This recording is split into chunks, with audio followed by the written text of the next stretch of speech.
Well, you saw it right here on Fox and Friends yesterday. Rick Perry giving his presidential endorsement to... It's a great privilege for us to be able to endorse Ted Cruz. And I am convinced, without a doubt, that on day one, this very committed conservative American will be ready to be commander-in-chief. Well, the former Texas governor now officially endorsing fellow Texan Ted Cruz. Okay, yours served, Larry Gatlin. You are also a friend of Governor Perry. Welcome to our show. Welcome back. Hi, kids. Good to see y'all. Good to see. You want me to ask the questions you want to ask? No, you were for Perry. He dropped out. Now you're for Trump? Rick Perry's been a friend of mine for 35 or 40 years. When he calls me on the phone, the first thing he says, "How's your Marine daddy, Curly, and your mama, Billy?" That's great. That's, you know, he was a great man. He was a great governor for my home state of Texas. It would have been a great honor to have voted for him. I'm not going to get that chance. I respect his opinion. Here's the way I look at it.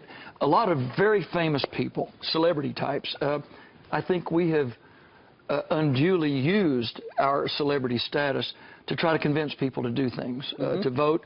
I'm not going to do that. Usually the celebrities are on the left. We see, you know, them. And I think a lot of those celebrities couldn't point to Syria on a map. They believe that it's okay to kill babies in a mother's womb. And that's about all they know. So I am not going to do that. I will say, I would have probably voted for Rick Perry, and I will support Ted Cruz if he's our nominee. So, but who do you want? I think Mike Huckabee would be a great president. He knows more about Israel, knows more about the Middle East than anybody alive. He has executive experience. He is right on the issues. The 42 people in the National Review could not have raked him over the coals for not being a true conservative. He's a little dumpy looking and doesn't have great hair, and he's not the flavor of the month. So I'm not going to get that chance to vote for him. And again, I wouldn't tell anybody to do that. So I'm going to vote for our nominee, whoever has an R behind their name. You know, if it's so you're waiting it out. Elmer Fudd. You're going to wait it out. Right. And I will support our nominee. But again, I'm not going to tell people to vote. I'm going to say, go. Do not vote for him because you like all the gold in California and the Gatlin brothers. All right. That's a bad reason. Go look into what the man or woman has said, their policies, their statements. Make up your own mind. Do not be a low or no information voter. That's how we got the doofus in chief that we have right now. Let's talk a little bit about what's going on in Lowell, Massachusetts. Now, if you want a permit to have a gun, you apparently have to write an essay explaining why you need a gun in your position and a permit, and you got to pay a training fee, which I think is about $1,000. What do I think about that? Yeah, what do you? Well, I'm a member of the NRA, and I proudly support the Second Amendment.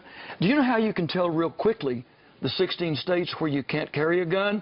The 16 states where you really need them, including outside.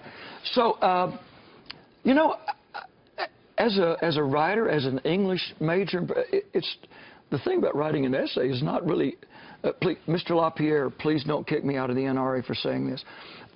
I'm not even one of those who are terribly against some background check thing. I know that most members of the NRA, most people who carry firearms are responsible, know how to use it. And most NRA members want background checks. I think so too. That's not a huge leap. I don't think that's not a deal breaker for me.